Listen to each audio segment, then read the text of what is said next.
guys, welcome back to the second part of our brake replacement series. Today we're going to be replacing the rear disc rotor and brake pads on an Acura RL. You'll need the tools listed on the screen.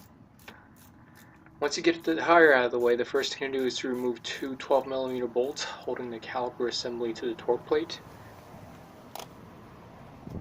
The thing I'm tugging on right now is the caliper assembly, the piston body.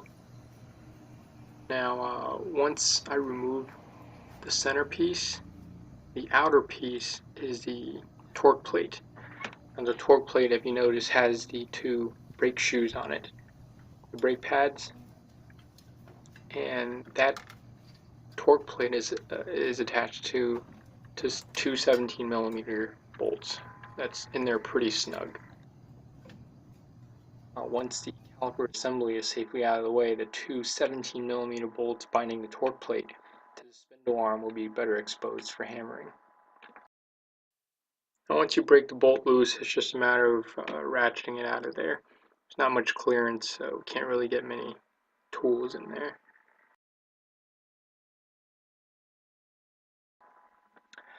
Upon removal of the torque plate, you'll see that the brake pads are held in place by two metal plates contoured to the torque plate body.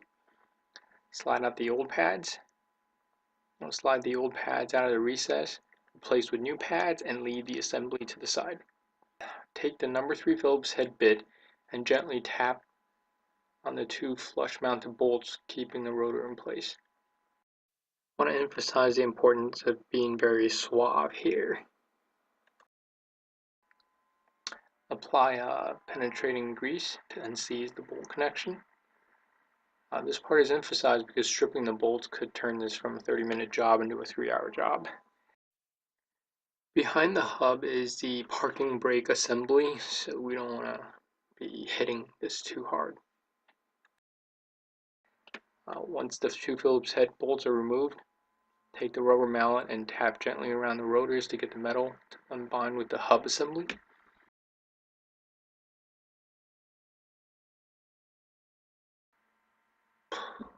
Lubricate the contact points between the rotor hub and the new rotor for ease of future removal.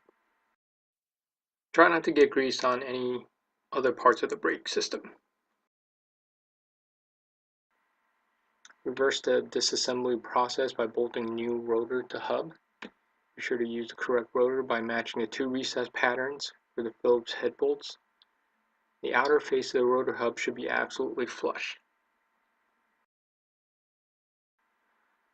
Once the rotor is remounted, reinstall the torque plate and properly tighten the two 17mm bolts to 65 foot-pounds of torque. Alright, so what we're doing here is we're putting the new brake shoes onto the torque plate. I know we've mentioned this earlier, and I was supposed to have done it and put it on the side, but you know, not everything always works out as planned. But just to let you know that this part is critical in that this piece of this torque plate is what keeps the entire brake assembly in place.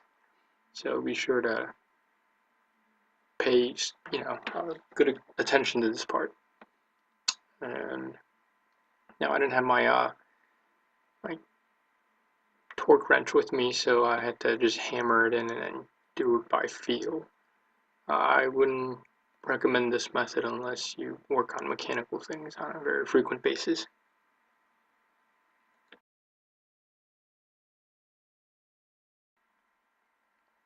Transfer the rubber parking brake shoe adjustment hole plug from the old rotor.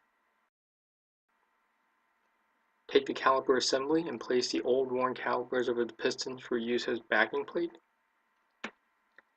Place the clamp over the assembly and use the clamp to recess the piston back into the cylinder body. Take care not to damage the brake hose or the cylinder boot. With the piston completely reseated, place caliper assembly over the new pads and line up the bolt sleeves with the torque plate. The bolt sleeves on the torque plate is spring-loaded with rubber dust boot and can be pushed in to create more clearance if necessary. Now here I'm reinserting the smaller 12mm bolts. Tighten the two 12mm caliper assembly bolt the 25 foot-pounds of torque. Reinstall tire. Now the tire is where you would need the 22mm socket, but as I was reinstalling the tire, my air compressor ran out of gas, so I had to do it manually.